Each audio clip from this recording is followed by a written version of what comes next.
स्व अंगुच्छेदन प्रोसेस इसमें भी हो सकता है। टेल अगर किसी के कॉट में आ गई, कैप्चर में आ गई, कहीं नीचे दब गई, तो वो वहीं पे टेल को रिलीज़ करके न्यू टेल का रीजनरेशन कर सकती है। सो टेल रीजनरेशन पावर हो सकती है। ऐसा क्यों कर रहे हैं ऑर्गेनिजम्स? एक ही रीज़न है, ऐसा नहीं हमारा हाथ किसी में आ गया तो हम भी छोड़ सकते हैं, नहीं, क्योंकि हमारे अंदर रीजनरेशन पावर ही नहीं है, तो ऐसा हम क्यों करना चाहेंगे। लेकिन वो ऐसा क्यों करते हैं? क्योंकि उन्हें पता है, उनके अंदर कैपेसिटी है, उनके अंदर पावर है कि वो वापस से उस पार्ट को बना लेंगे, वो सर्वाइव कर लेंगे वापस से बना के। सो इस प्रोसेस को इसीलिए यहाँ देखा जाता है। नाउ रेप्टाइल्स के बाद मैं बात करती हूँ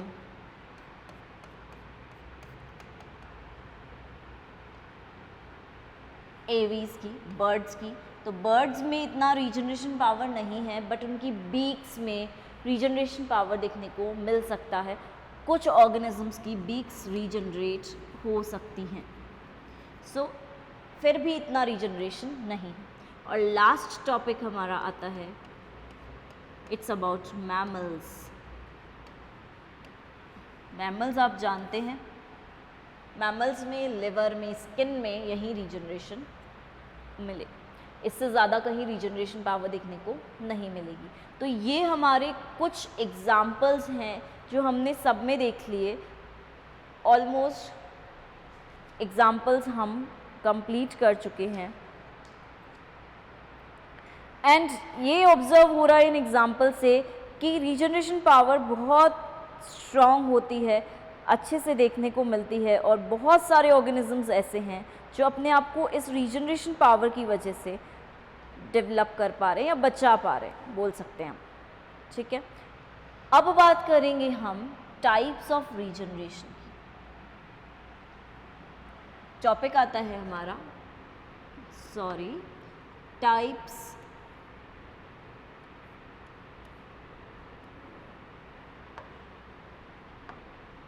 of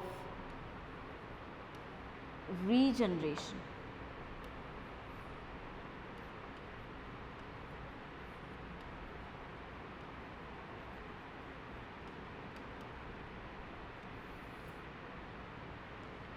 रीजनरेशन के 5 टाइप्स आपको देखने को मिलेंगे। अभी हम सिर्फ डायग्राम देख रहे हैं 2 टाइप्स का, एक है एपीमॉर्फोसिस, एक है मॉर्फोलेक्सिस। देखो डायग्राम देख के आपको पता चल रहा होगा, ये हाइड्रा का डायग्राम है और ये लिम्ब का डायग्राम है, लिम्ब है। ठीक है, तो जब मैं टाइप्स ऑफ रीजनरेशन की बात करती हूँ, 5 टाइप्स होते हैं, जिसमें से नंबर 1 या नंबर फर्स्ट टाइप है एपीमॉर्फोसिस। क्या देख रहे हो इसके डायग्राम में कि एक लिम्ब है, लिम्ब में डिजिट्स प्रेजेंट है, लेकिन अचानक क्या हुआ, ये लिम्ब एम्प्यूटेड हो गया, यहाँ से कट गया, एम्प्यूटेशन। कटने के कारण क्या हुआ, यहाँ पे अब कट गया तो धीरे धीरे पहले क्या होगा, ब्लड लॉस जो हो रहा है उसे रोका जाएगा, बॉडी रोकेगी।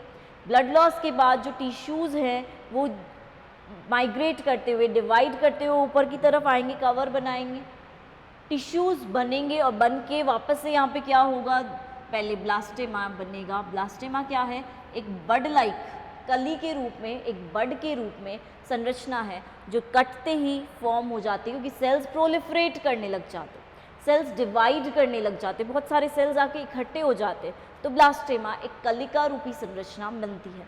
और ब्लास्टेमा के बाद वापस से रीजनरेशन हो रहा है, क्योंकि तो वापस से क्या होगा, डिफ्रेंसिएशन होगा, विभेदन होगा, और विभेदन होने के बाद वापस से ये पार्ट फॉर्म होगा।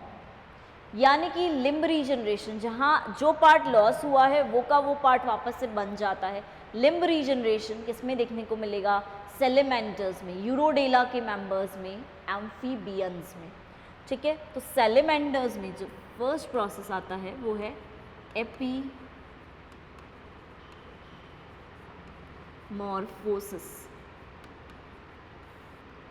ठीक है, एपीमॉर्फोसिस किस में देखने को मिलेगा, तो हमने अभी बोला सेलेमेंटर्स में देखने को मिलेगा। ठीक है, अभी रिसेंटली थोड़े दिन पहले लास्ट क्लास में सेलेमेंटर्स को पढ़ा था हमने, नियोटेनी चीर भ्रूण था, और इनका साइंटिफिक नेम एम्बायस्टोमा भी होता है। इनका लार्वा एक्सोलोटल लार्वा भी होता है। सो जहाँ पर भी लिम्ब जो एम्प्यूटेड हुआ है वो कट के वापस से लिम्ब बना लेता है, इस कंडीशन को हम बोलते हैं एपीमॉर्फोसिस, कि बाहर की जो संरचना है वो पूरी कंप्लीट हो रही है, जैसा था वैसा का वैसा बन रहा है बाहर से, अंदर से तो प्रोसेसेस चल ही रहे हैं। सो एपीमॉर्फोसिस। सेकंड की अगर बात करूं तो सेकंड प्रोसेस आता है, आपको दिख रहा है डायग्राम में, मॉर्फोलेक्सिस। और एग्जाम्पल इसका क्या होगा ये भी आपको पता है, इसका एग्जाम्पल है हाइड्रा। मॉर्फोलेक्सिस में क्या देख रहे हैं हम, कोई ब्लास्टेमा नहीं बन रहा, सिर्फ क्या देख रहे हैं, यहाँ से एक पार्ट कटा, राइट। अब क्या देखने को मिला कि यही पार्ट एक्सटेंड नहीं हो रहा है, बड़ा नहीं हो रहा है, बस क्या हो रहा है, इसको पता चला ऊपर का माउथ पार्ट गायब हुआ है, टेंटिकल्स हैं ये ऊपर की तरफ जो है ये टेंटिकल्स हैं, ठीक है। तो क्या दिखेगा, ये माउथ पार्ट गायब हुआ, माउथ पार्ट गायब हुआ तो क्या करेगा, ये यहीं पे ही रीजनरेशन करने लग जाएगा, यहीं पे ही चेंजेस करने लग जाएगा, परिवर्तन करेगा और यहीं से ही देखो माउथ पार्ट बना लेगा। ऐसा नहीं किया उसने कि वापस से पूरा का पूरा बनाया ऑर्गेनिज्म, नो, जितना है उसी पार्ट को यूटिलाइज करके उसने कंप्लीट ऑर्गेनिज्म को बना दिया, यानी कि मॉर्फोलॉजी कंप्लीट करनी है उसे, बेसिकली उसका काम यही है। तो जहाँ मॉर्फोलॉजी की बात होती है, आउटर स्ट्रक्चर की बात होती है, मॉर्फोलॉजी कंप्लीट करने की बात होती है, वो प्रोसेस होता है मॉर्फोलेक्सिस, या ये टाइप का रीजनरेशन क्या कहलाएगा, मॉर्फोलेक्सिस टाइप ऑफ रीजनरेशन। दो क्लियर हैं, एक epimorphosis, example salamanders limb, and second is morphallaxis, example is hydra. अब थर्ड वाले पे चलेंगे हम।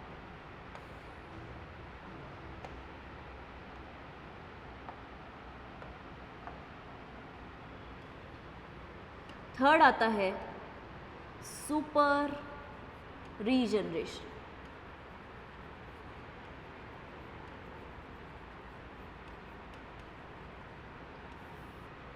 नॉर्मल सी चीज़ है, सुपर, नाम से पता चल रहा है सुपर रीजनरेशन। सुपर मीन्स ज़्यादा। जिस प्रोसेस में, जैसे हमने प्लेनेरिया में देखा था,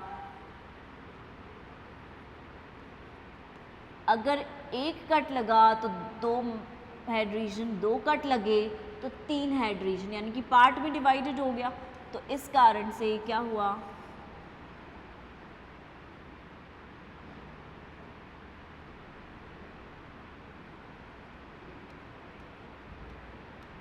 ये 3 हेड रीजन बन गए, ठीक है। इसी प्रोसेस को हम क्या बोल रहे हैं, सुपर रीजनरेशन।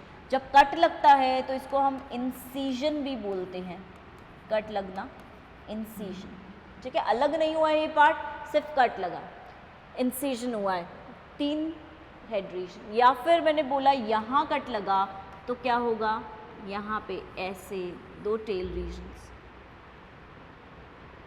2 टेल रीजन्स बनेंगे एंड इस तरह से प्लेनेरिया दिखेगी। तो जिस कंडीशन में मैं बात कर रही हूँ सुपर, यानी कि ज़्यादा, एक से ज़्यादा, जैसा बनता है नॉर्मल कंडीशन में ना बन के उससे ज़्यादा हेड रीजन्स, कोई भी बॉडी का पार्ट जो नंबर्स में ज़्यादा है, बॉडी का कोई भी पार्ट जो नंबर में ज़्यादा है वो सुपर रीजनरेशन को डिनोट करेगा। यानी कि सिंपल सी बात कि हमने देखा अर्थवॉर्म में सपोज 2 हेड्स बन गए, यानी कि ये क्या है, सुपर रीजनरेशन वापस से हो रहा है, पहली बात तो। और दूसरी चीज, ज्यादा बना रहा है, नंबर जो है वो ज्यादा है। नाउ सुपर रीजनरेशन के बाद हम आएंगे, 4th टाइप का है वोल्फियन रीजनरेशन। 4th टाइप का है वोल्फियन रीजनरेशन।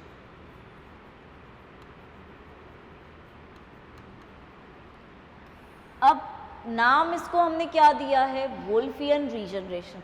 दैट मीन्स कौन से साइंटिस्ट ने इसको दिया है, इस प्रोसेस को दिया है वुल्फ साइंटिस्ट ने। साइंटिस्ट का नाम ही क्या है, वुल्फ है, यानी कि वुल्फ साइंटिस्ट ने इसे दिया है। प्लस रीजनरेशन किसका होता है इसमें, आइज़ का रीजनरेशन होता है, यानी कि आइज़ जो होती हैं वो रीजनरेट होती हैं। आइज़ रीजनरेशन की अगर हम बात करें तो कुछ ऑर्गेनिजम्स में कॉर्निया से भी आई बनती है, एंड कुछ ऑर्गेनिजम्स की अगर मैं बात करूं तो कुछ ऑर्गेनिजम्स में आइज़ कहाँ से भी बनती है, आइरिस से भी बनती है। यानी कि आइरिस एक डीपिगमेंटेड लेयर में चेंज होने लगती है। पहले पिगमेंटेड लेयर है, मेलानिन प्रेजेंट है, धीरे धीरे क्या होता है, आगे की तरफ फ्रंट पोर्शन की तरफ पिगमेंटेशन जो है वो चेंज होने लगता है, यानी कि वो किस में बदलने लगती है, डीपिगमेंटेशन। जब वो डीपिगमेंटेशन में चेंज होगी तो डीपिगमेंटेशन में चेंज होते टाइम क्या होता है, आगे की तरफ एक वेसिकल का फॉर्मेशन होता है, आगे की तरफ प्रोलिफरेशन होता है और एक सर्कुलर वेसिकल बनती है। सर्कुलर वेसिकल बाद में सेपरेट होकर लेंस बनाती है। तो इस प्रोसेस को डिटेल में हम बाद में करेंगे, बट अभी एक रफ स्केच देख लो। ये पूरा पिगमेंटेड लेयर है आइरिस की, ठीक है। नेक्स्ट स्टेप में क्या देखा हमने, ये लेयर धीरे धीरे धीरे धीरे धीरे धीरे डिवाइड हो रही है, ठीक है। ये लेयर धीरे धीरे डिवाइड हो रही है, यानी कि ये लेयर ऐसे और ये ऐसे, धीरे धीरे। अब और क्या देखोगे, ये लेयर ऐसे और ये लेयर ऐसे। अब यहाँ पे है सिर्फ पिगमेंटेशन, पिगमेंटेशन सिर्फ यहाँ पर है, यहाँ पे डीपिगमेंटेड हो चुके हैं, ऐसे बन जाएगा। और लास्ट स्टेप में क्या देखोगे, ये ऐसे अलग ही हो जाएगा आइरिस पार्ट जो पिगमेंटेड है, पिगमेंटेड पार्ट, एंड जो प्राइमरी लेंस फाइबर्स है वो इसके अंदर ऐसे बन जाएंगे, ठीक है। लेंस अलग बन जाएगा एंड इस तरह से आइज़ का रीजनरेशन हो जाएगा।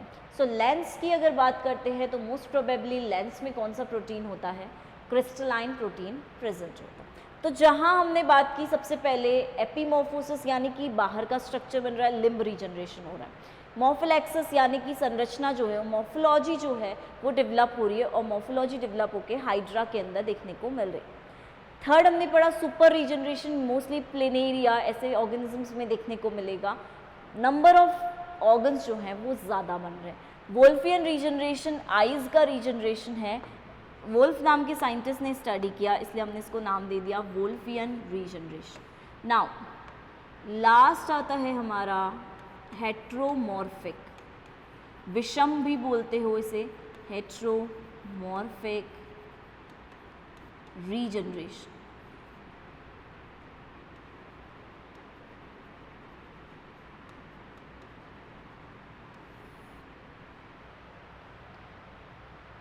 नॉर्मल भाषा में हम बोल रहे हैं हेट्रोमॉर्फिक रीजनरेशन, या फिर इसको हम क्या भी बोल सकते हैं, विषम प्रकार का है ये रीजनरेशन, पुनरुद्भवन। नाम से पता चल रहा है हेट्रो मीन्स, होमो मीन्स तो सेम होता है, हेट्रो मीन्स होता है डिफरेंट। अब देखो एक इंटरेस्टिंग चीज़, वेरी इंटरेस्टिंग, डिफरेंट, मॉर्फिक मतलब मॉर्फोलॉजी, एक ऐसा रीजनरेशन जिसमें, एक ऐसा पुनरुद्भवन जिसमें मॉर्फोलॉजी जो है, बाहर की जो आकारिकी है वो डिफरेंट हो जाती है, तो उसको हम बोलेंगे हेट्रोमॉर्फिक रीजनरेशन। एग्जाम्पल उसका होता है पेलिन्यूरस। पेलिन्यूरस में ये प्रोसेस देखने को मिलेगा। बट नाउ पेलिन्यूरस में हम देखेंगे कि अगर आइज रीजन में कुछ भी कट लग जाता है तो आइज रीजन तो बन जाएगी, वापस से रीजनरेशन होगा तो आइज ही बनेगी, तो वो हो जाएगा वॉल्फियन रीजनरेशन। बट अगर आइज रीजन के बेसल स्टॉक में कहीं कट लगता है तो यहाँ पे बननी आइज चाहिए थी, बट आइज की जगह पे एंटीना का फॉर्मेशन हो जाता है, ठीक है। एक हमने बात की नॉर्मल जगह पे कट लग रहा है तो आइज लॉस हो रही है, आइज लॉस हो रही है तो वापस से आइज का रीजनरेशन हो रहा है, लेंस रीजनरेशन हो रहा है। बट एक्चुअल में अगर आइज के बेसल स्टॉक वाले पार्ट में कहीं कट लगता है तो आइज की जगह पे, लेंस की जगह पे वहाँ पे क्या फॉर्मेशन होने लग जाता है, एंटीना का फॉर्मेशन होने लग जाता है। और जिस कंडीशन में एंटीना फॉर्म होने लगता है जिस अवस्था में एंटीना बनने लगता है आइज़ की जगह पे, तो हम उसे बोलते हैं heteromorphic regeneration. That means simple है कि जहाँ पर विषम लिखा है हमने, यानी कि बननी चाहिए थी आइज़ से आइज़, लेकिन आइज़ से क्या बन गई, एंटीना बन गया, एंटीना का फॉर्मेशन हो गया, तो हेट्रोमॉर्फिक हो गया, डिफरेंट मॉर्फोलॉजी हो गई, आइज़ की जगह पे एंटीना। एग्जाम्पल इसका बेस्ट है पेली न्यूरस। तो ये डिफरेंट टाइप्स ऑफ रीजनरेशन हो सकते हैं, इस टाइप से रीजनरेशन डिफरेंट टाइप्स का होगा। एंड सेकेंडली अब नेक्स्ट क्लास में हम रीजनरेशन के बाद ऑब्जर्व करेंगे कि कैसे लिम्ब रीजनरेशन होता है और कैसे आई रीजनरेशन होता है, इन दोनों प्रोसेसेस को हमें स्टडी करना। Okay class, thank you.